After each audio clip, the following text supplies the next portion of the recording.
Shoot, what it do? Welcome back to day 6 of the silent retreat. I didn't really take too much notes on this day, so I'm gonna break it down to y'all by memory for the most part. I do have some notes, but I was trying to just be present. It was the last day, and I just really wanted to take in and just be there and not have to feel like I have to have all these excessive notes to give. But on Saturday, we had our last day of yoga, and I will say that I was sad because I didn't know it was going to be the last day. It was still on the schedule for Sunday. But after we finished, he was like, "Oh, guys, it's the last day of yoga tomorrow. You guys break your silence, so you guys will be spending your morning with Alex instead." And for someone who couldn't stand yoga on day one, I was distraught that there wasn't going to be yoga on day 7. I could hold my plank the entire time. I was a little bit more steady on my balance. I knew the moves before they were coming. So yoga is definitely something I'm going to incorporate in my day to day because it made me feel confident. It made me feel free. I feel like I was connected with my body and my mind. And it was just, like I said it before, the most stillness I experienced in my mind was during yoga. So that was a beautiful gift. After yoga, we had our time to ourselves to meditate. And after that meditation, I wrote a note saying, I keep catching myself smiling today. Although I haven't completely stopped all the chatter in my brain, I've discovered myself behind it all. And that in itself is freeing. Knowing that no matter what is going on around me, I have access to love and peace within. And that is something that we all have access to. But I feel like through our life experience, we get so far from who we are at our core, that love, that peace, that stillness, that we forget that if we just take a moment to just be and realize it's within us, sometimes situations don't really have as much weight as we make it out to be. Like yesterday, well, Friday, I told you guys that was the most difficult day for me because I was just feeling so much anger, but I was creating unnecessary anger within my own body based off of my own mind and the judgments I was putting on myself. I thought that I was receiving it from others. And when I was able to sit with that and find my stillness, I released it. And there was no more anger. It was just peace. Sometimes if we just give ourselves a moment to sit and say, is this really the end of the world? Is this really worth me being angry about? We realize it's not, and we can release that. And you have access to that no matter what. Even when situations are uncertain, even when things seem, confusing, or you lose your job, you lose your apartment, just sit and be still and realize that, we all fall. But the most important thing is you're always going to get back up. So if you need it, you need some peace, you need some insight, you need some unconditional love, you have it in here. And you don't have to look for it out there. You don't have to look for it in a person. You don't have to look for it in a dream or a job. It's within you. And that was beautiful. And I just kept smiling all day. Walking to breakfast, smiling. Leaving breakfast, smiling. After class, smiling. Just happy. Happy and grateful. This retreat was such a beautiful experience. And Saturday was the last day of silence. And just, I didn't think I would deserve to be in that room when I first walked in it. I'm like, someone like me, I didn't pay to be here. This is a gift. I just didn't feel like I belonged. But by the end, I realized that if you have an opportunity to experience something, whether it be a promotion, whether it be to be in a room with people you feel are above you, if the universe is aligning you with that opportunity, it's because you deserve it.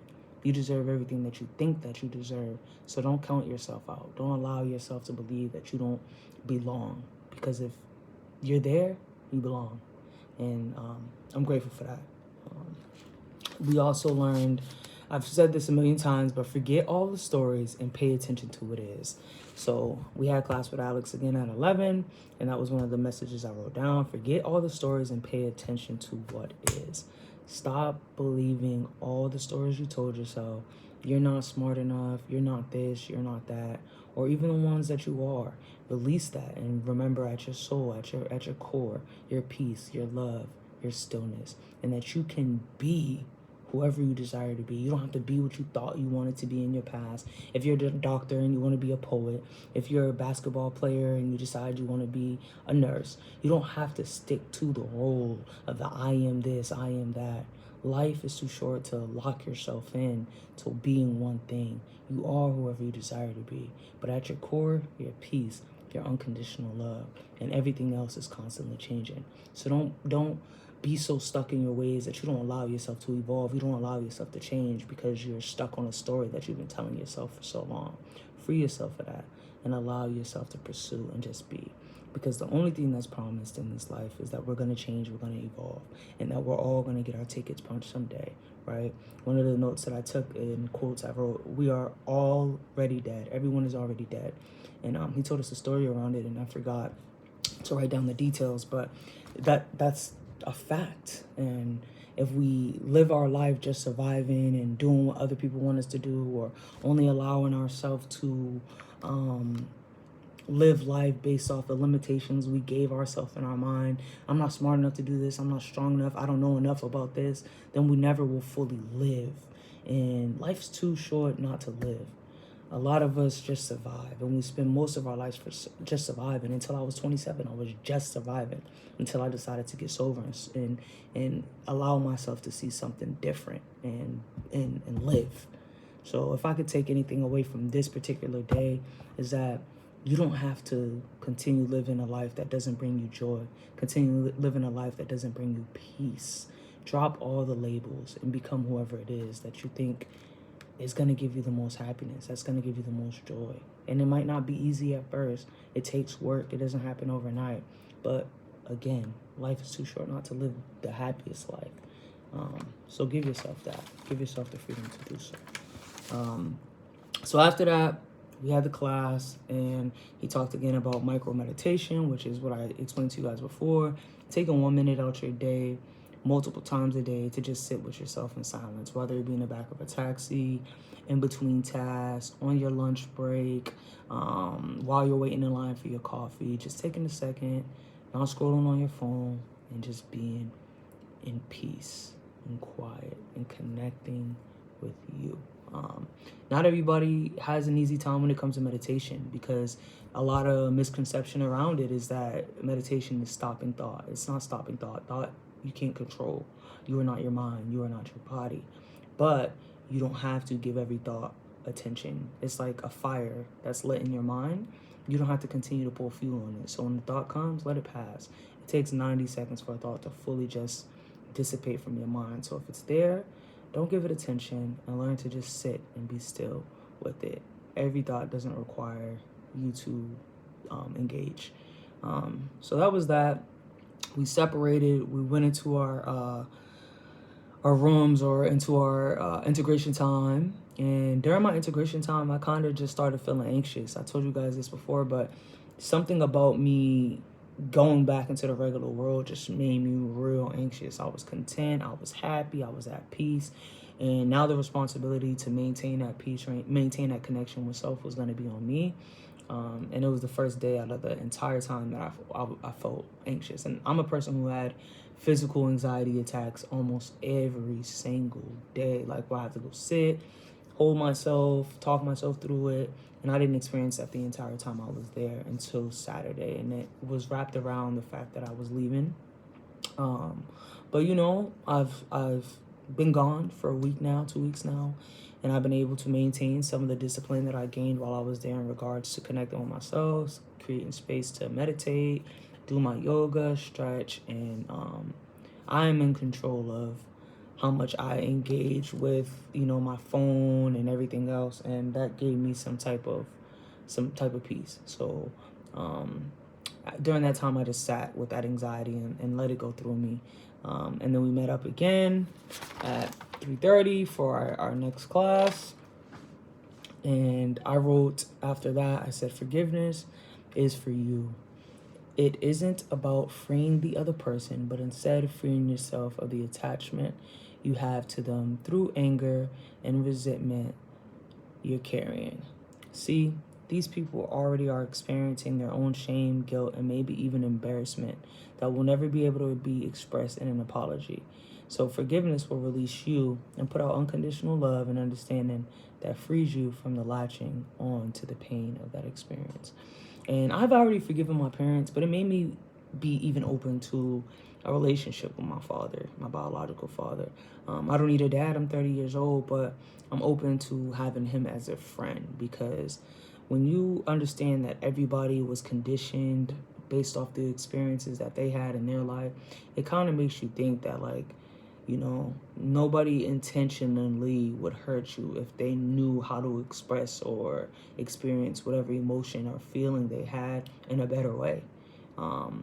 So it kind of opened the door for me to be like, okay, maybe this dude deserves to understand what it's like to have some type of relationship with one of his kids, you know, because my biological father did 13 years for a crime he didn't commit. When he was 17 years old, he got out of jail at 30 and started having kids almost immediately. I was his first. And being in jail from 17 to 30, he didn't learn how to be a man, let alone a father. So he was doing the best he could with what he knew, and operating out of the survival mode that he was taught. And forgiving him frees me of that anger, and I'm grateful for that. So after we met with Alex, we had our individual practice, and on this day, it says, imagine the entire sky as it is dissolved into your head. So your head is continuous with and the same nature as the sky. You will become completely permeated with the reality of the radiant energy that is Bharva nature. So basically for this meditation, you laid or stood with your eyes closed, and you imagine that your mind was full with the sky. You know, the sky is continuous, the sky is spacious, the sky is equivalent to how you would imagine your consciousness. Like I told you guys before, your consciousness is the sky, the clouds, the storm, the rain, the thunder, the moon, the sun, the light, the dark. That's constantly changing, but the sky doesn't. So this meditation was dope because when you really sit and you focus on that and you do imagine your mind as the sky, you realize that the peace and the stillness and the joy and the love that you have within you is so spacious, so continuous, so deep, but it's within you, and you don't have to go nowhere else for it. But it's so vast, and it's never changing, regardless of what's going on around it. Even the worst of storms doesn't touch the sky. So that was my meditation on the final day, and I was able to do that for like 30 minutes. Usually on my individual practices, I'm able to hold it for 10, then I gotta break, try again. But this one I was able to hold for the entire time. And after that, we had dinner. We had tacos on this day, vegetarian tacos. I don't even know what was in them. I don't know if it was mushrooms. I don't know if it was beans. All I know is it was fuego, okay? I was very torn whether or not this was my favorite day of food because the tacos were delicious. We had some rice with them, some salad. These tacos had avocado on them. I love avocado. So very good food day as well. And I love the tacos. The tacos were good. They were spicy, but not too spicy. They had a little kick. Between the pesto pasta and the tacos, very tied up for the good food. Tacos, I have no clue what was in them, but they were yum, yum, yum, delicioso. You hear me? I'm telling you, if I could hire their chefs to cook, I'll be a vegetarian tomorrow. All the food was exquisite. Thursday was the only day that I really wasn't really excited about the food, but I still ate every drop. But 10 out of 10 on them tacos. And then after the taco night, we met at 8 p.m. for a fire. And this was a beautiful, beautiful, beautiful meditation. This was another night that I was like, I loved. I thought the soundboard was going to be my favorite, but this was a great night. So we met on the beach. We had this huge fire. And the meditation was to close your eyes and imagine that you were burning from your toes to the tip of your head. All the stories, all the preferences, all the I am this, I am that no longer serves you, or that you had conditioned yourself to believe were the law, were the story that you continue to tell yourself. So burn them all down. Basically burning your old self, burning everything, burning the ego. And then imagine the pile of ashes was in front of you, and you breathe it away as if you're the wind, blowing away the ashes of that old version of you. And then you imagine that a light consumed your body from your head to your toe. The light filled you. And that will be your true self, your consciousness, your unconditional love, the light that we all carry. And then After that, we just sat, and he told us like, oh, if you're tired, you can go to bed, but if you want to sit, you can sit. And I stayed till like about 10, I think. I mean, it ended at 9. I was out there till like 9:45, I think, just sitting by. It was beautiful.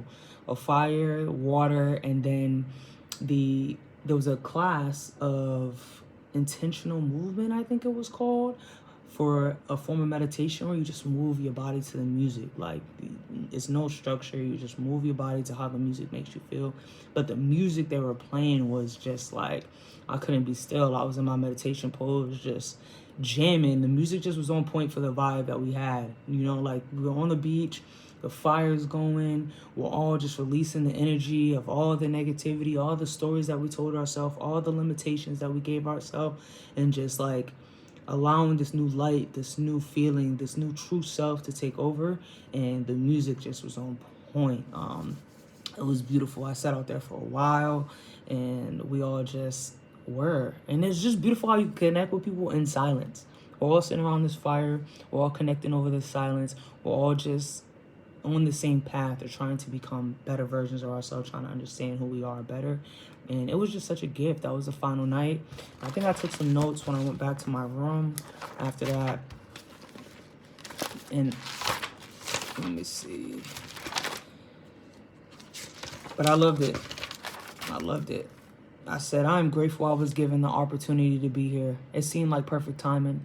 I'm excited to unpack all I've learned and incorporate the practices in my daily life. I have never felt so free. Thank you.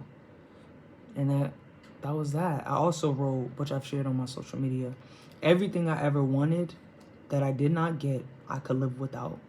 Manifestation isn't about attachment and holding on to desires so close that we detach from who we truly are, but trusting that what's for you is with you or will eventually come. And if it doesn't, it just wasn't meant to be. But without it, you'll still be okay. And those were my notes before bed on Saturday. We went to bed. I had a hard time sleeping because I was just ready to see everyone in the morning. I had, been interested in other people's experiences, and, we got to talk before. So I wanted to know how everybody, held up and how they felt at the end. But Saturday was a beautiful day. Like I said, I couldn't help but smile. We learned what we learned. And I hope that you guys enjoyed this video. If you have any questions, let me know. And just remember, you are love, you are light, and you have peace within you. I love y'all.